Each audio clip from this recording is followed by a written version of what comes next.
Today I'm going to show you an easy way to stick cuttings like the professionals do.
Back in about 2012, I really wanted to start my own nursery, and I've been thinking about it for years, but I wasn't really sure what to do with the licensing and how to set it up and where to set up and all that kind of thing. So I talked to some friends of mine, Dave and Guda Taylor, that used to run a little nursery in Citra, Florida called Taylor Gardens Nursery.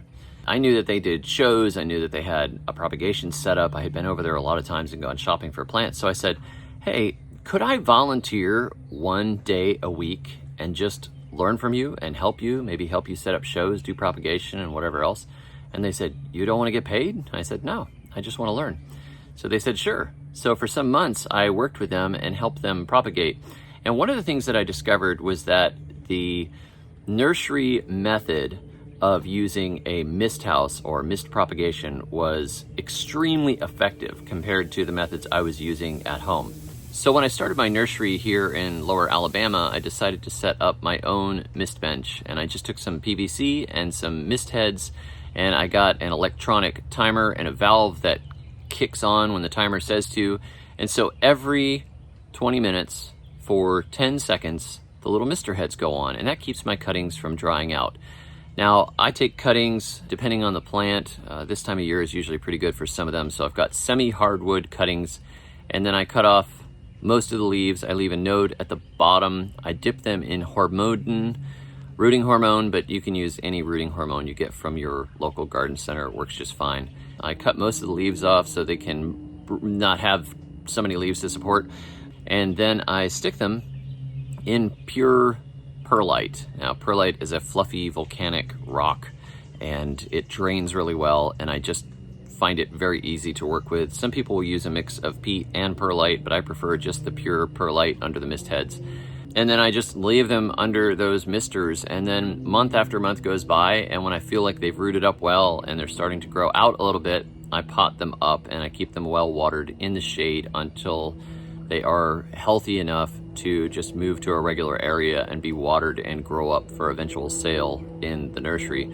But the mist bench really allows things to not get ruined, and it doesn't breed the mold and the fungi and everything else because they're constantly getting rinsed off.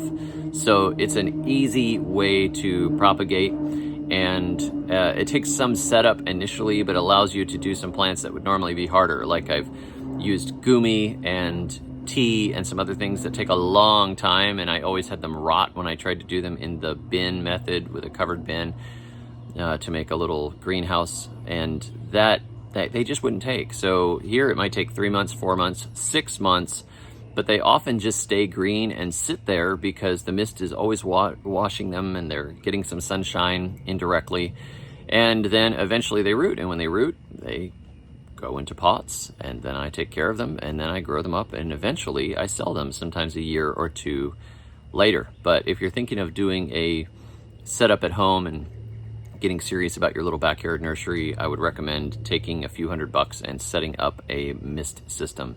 Also, if you're interested in learning more about plant propagation, check out my book, Free Plants for Everyone, The Good Guide to Plant Propagation, and I will put a link to that below. Thanks for watching, and until next time, may your thumbs always be green. Sugar pie.